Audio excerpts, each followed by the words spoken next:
Guys, mndaniua. Bas, nimetii. Makosa ni yangu. Watu wananisulubu, ati hizo zingine zote nimekuwa nikipatiana wawili. But hii ya mwisho nimepea mtu mmoja. Okay.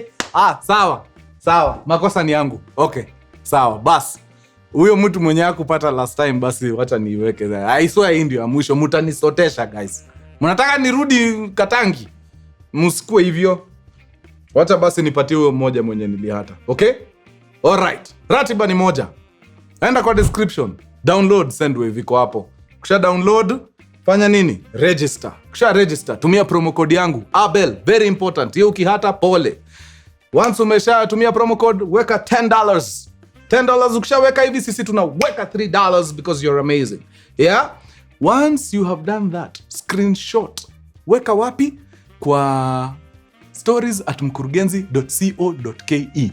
The first one kugonga email hivi.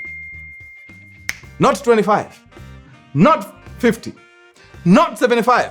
Unaenda nyumbani na $100. Oh yeah, $100. Tupatie mtu wa pili ndio muache kunipigia kelele. Okay? Very nice. In case uelewi tunaongea juu ya nini, Sendwave is a digital wallet that enables you to hold, send and receive money in digital dollars. Why digital dollars? Because digital dollars iko pegged on the US dollar, so it is not affected by any fluctuations of your local currency. Ikitu iko in over 100 countries, so you can download that the money in the currency of the country that you're in. How beautiful is that? Hatari sana. Iko kila mahali, Nigeria, Tanzania, Uganda, Kenya, sijui Cote d'Ivoire, Cameroon. Utazipata zote huko. Okay? Download hiyo kitu, fanya vile tumeagree. Kuna mmoja wenu hapa anaenda nyumbani na $100. Hiyo nikipiga hesabu ya haraka ni karibu 1,000 to... No. Ni 12,000 Hey. Si utawekea watu lami mtaa. Haya, unasikia good. Haya, tuende kazi.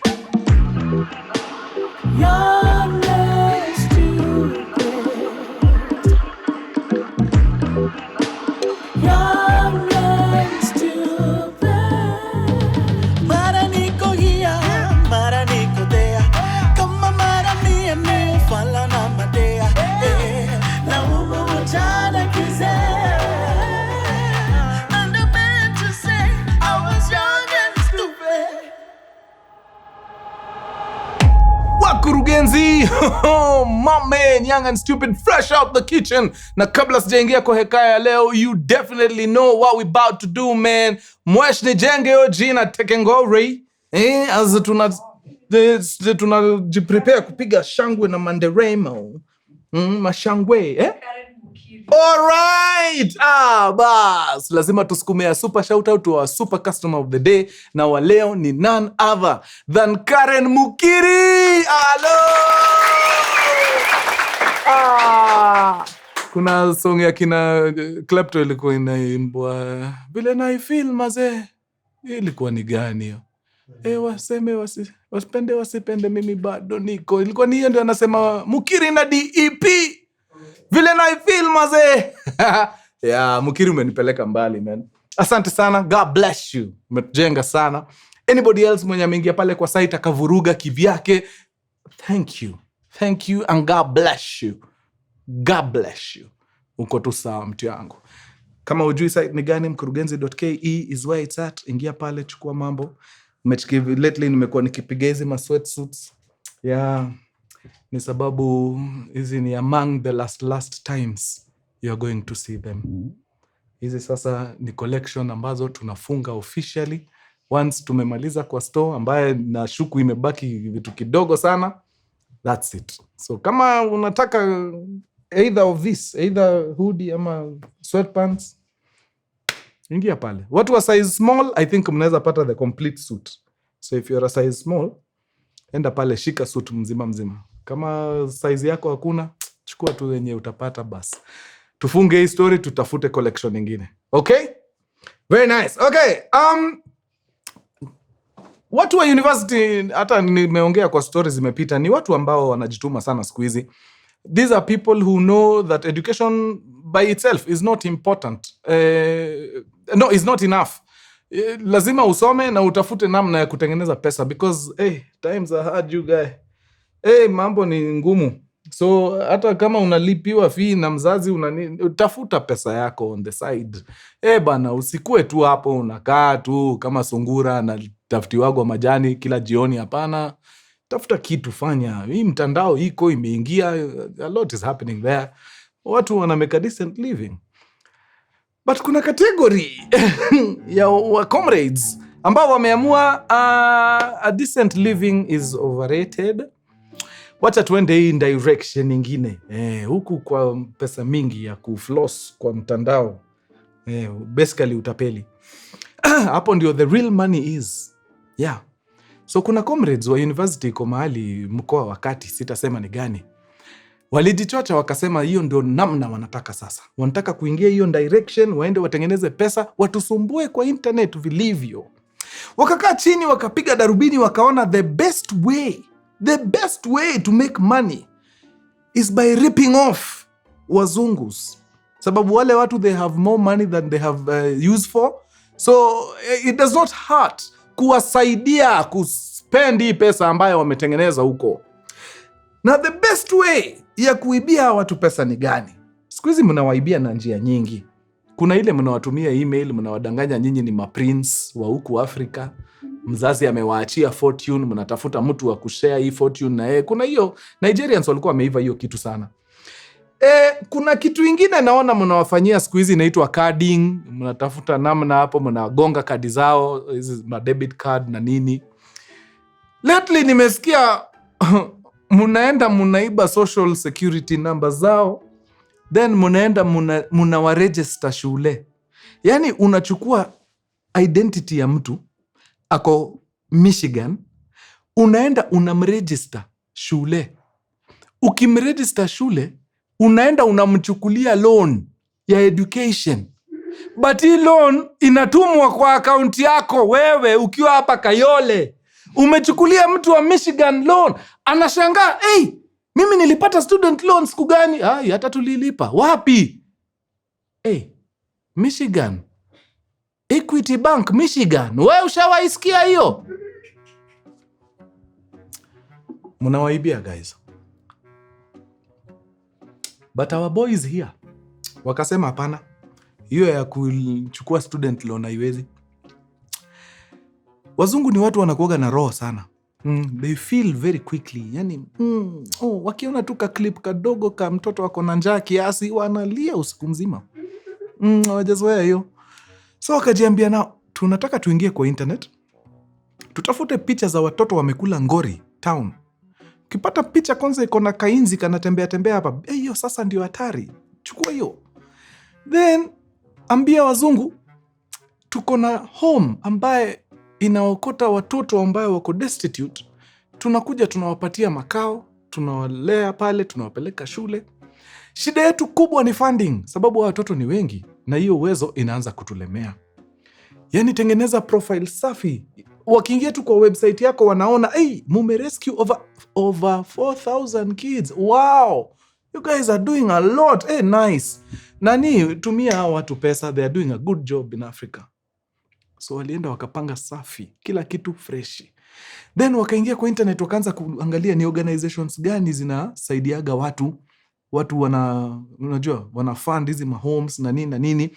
And they came across a few. Wakaanza kuangalia kwa hizo organizations ni kina nani wana call shots. Wakawapata, wakaingia huko LinkedIn, wakawapata. Wakaanza kuwatumia message huko LinkedIn nini. Kidogo. One aka-reply. Ndio juani watu wakijitolea kazi uwagania, hatari. Mzungu hapo madam aka-reply mazee, Mkristo kuruka. I think ni wa States, alikuwa amesema ni wa Michigan, hata yeye. So ni madam wa Michigan, akakutana na message za vijana, akasoma, akaangalia profile ya ka website kao wameunda nini, akacheki akasema mazee, you guys are doing the Lord's work. Na kila kitu yake lazima ianze na shalom ama praise the Lord. Unajua zako gani ma organizations za church ndio zo saidia watu huko. So ni shalom, praise the Lord, you're doing a good job man. So vijana wakaongea na madam akasema now yeah, it's true na wako organization waga ina fund wase, lakini currently round yetu ya funding bado haijafika, but I know someone mwenye ako kwa process ya funding sahi. Nitakutumia namba yake, mcall, mwambie mimi ndio nimekupea nini, nimekupea hiyo namba. So this lady, in fact screenshot ndio hii, that white lady ndio mwenye alituma namba, akatuma namba ya another guy hapa chini. So the guy akapigiwa na vijana, na the guy akachukua ni aje, sawa, mambo iko safi, we've been sent to you by Madam XYZ. Okay, nice. This is what we do. We were hoping to get some funding because we are really flying on fumes, man. So jamaa kaangalia nini, akasema okay, sasa let me see what I can do. I'll give you a call in a couple of days. Manza vijana wajawahi sikia a couple of days zikiwa long hivyo. Juu wako hapo manze wana cross fingers, I swear walami wako ndani kabisa, wako ndani. So after a couple of days, actually I think zilikuwa kaa 2 days, if not 1.5. Ule mlami akacall.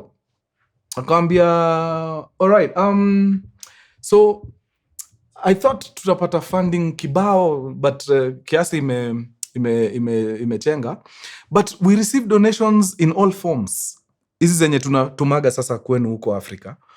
Saa zingine hazikujagi zikiwa in monetary form, saa zingine zinakujaga zikiwa like assets, vitu zinaweza wasaidia huko. So I don't know if you'd be open to us sending you just a small amount of money, like in your currency, 700,000 Kenya shillings.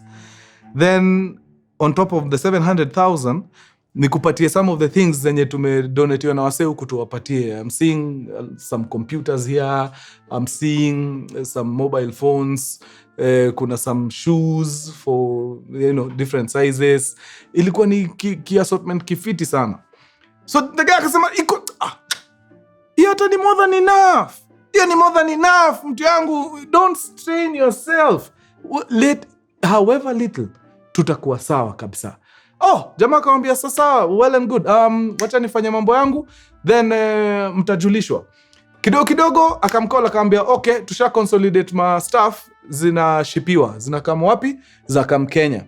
Ndio ujue exactly what to collect. This is the list of items zenye tume send over.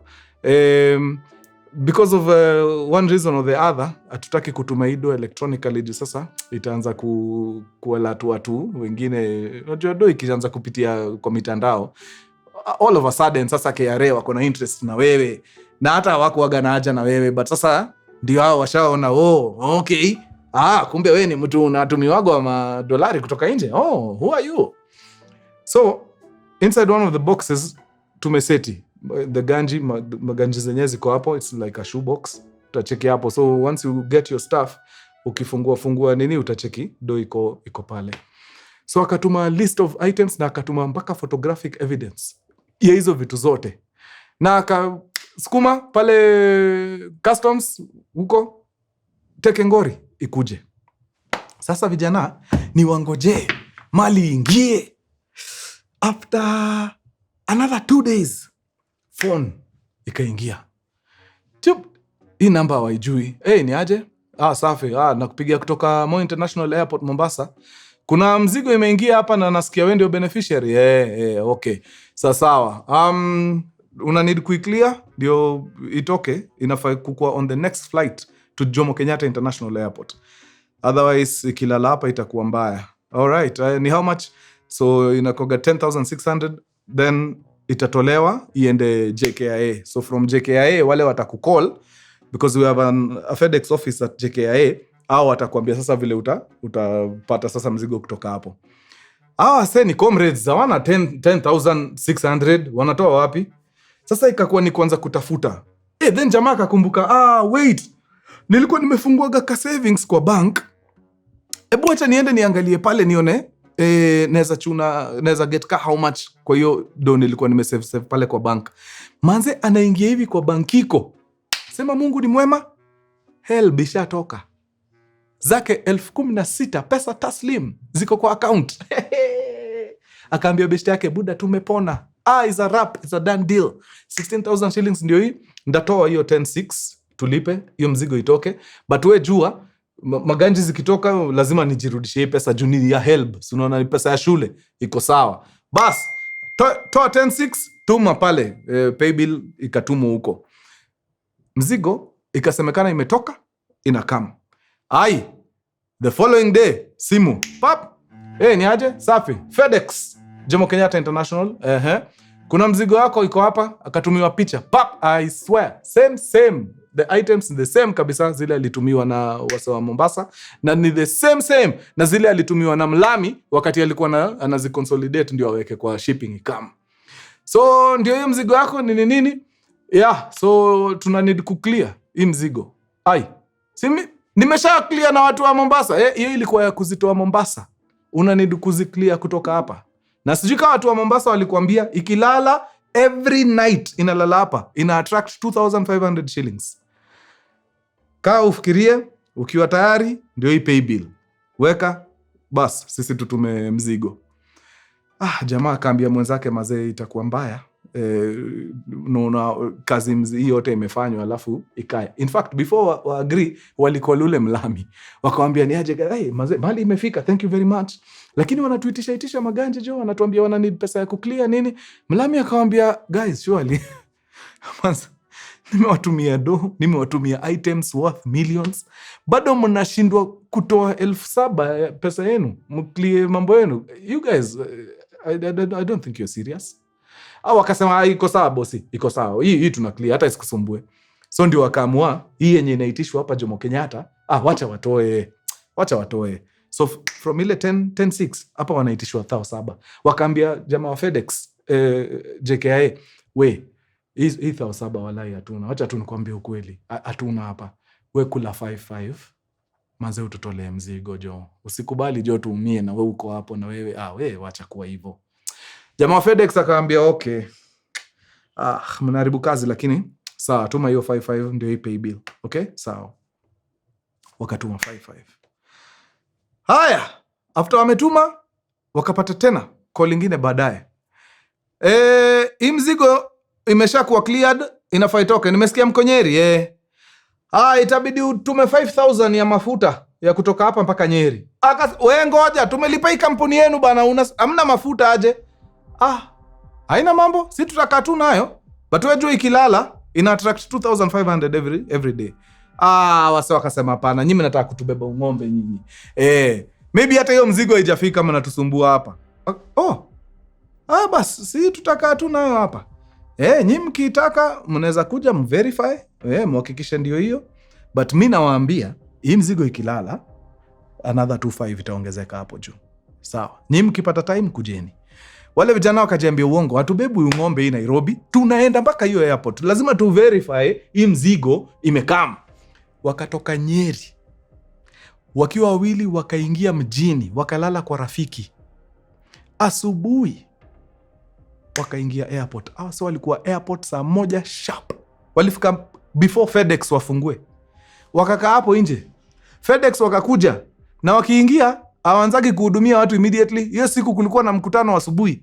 FedEx wakaingia meeting. Majamaa wanangoja tu. After meeting imeisha, ndio sasa kila mtu anakuja kwa line. Okay? Ndio wahudumiwe. Wewe identify package yako, ndio hii. Okay, lipa toka. Wewe yako ndio hii, lipa toka. As maboy wetu wako kwa line, wanaangalia hapo juu kuna mali kuna pay bill ya FedEx. Wala hii pay bill sio ile tulilipa. Mpaka wanauliza na ngoja, hebu toa hiyo receipt tumekuwa tukikanja sasa.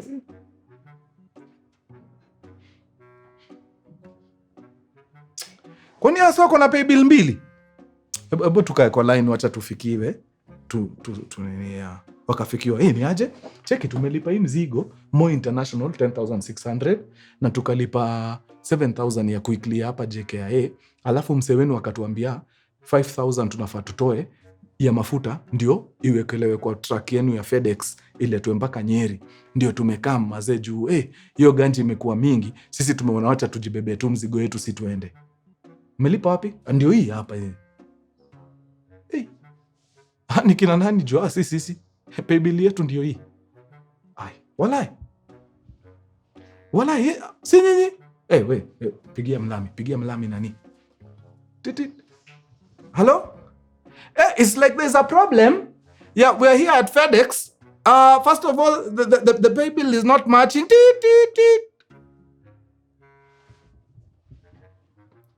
Samahani, mteja.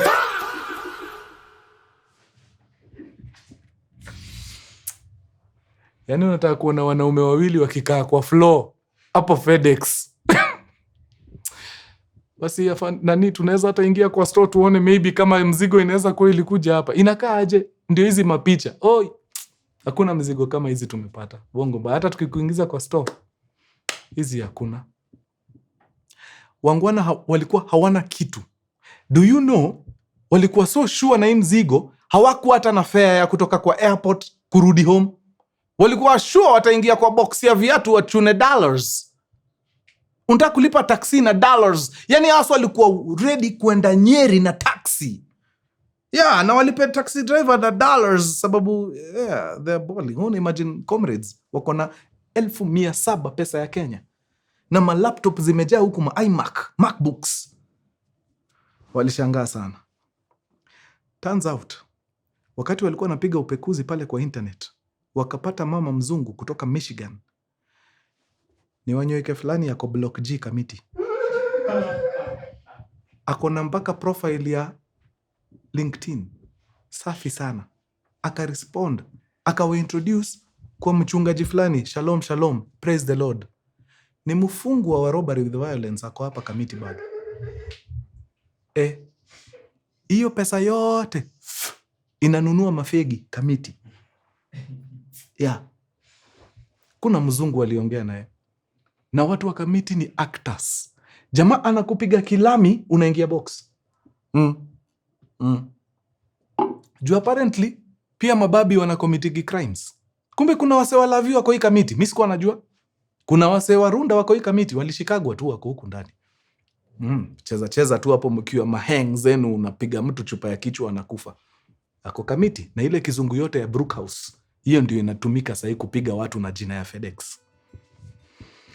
Yeah. Comrades walichangiwa wakaingia Nyeri na matatu 2NK sako mapema. It's bad. I hope sahi wanafanya vitu ambazo ni legal. Yeah. Haya, wacha nifungie hapo, imekuwa siku moja mufti. Tutaonana round 2. Mbaki salama. Mimi hivi vile mnaniona nataka nipande ndege. Yeah.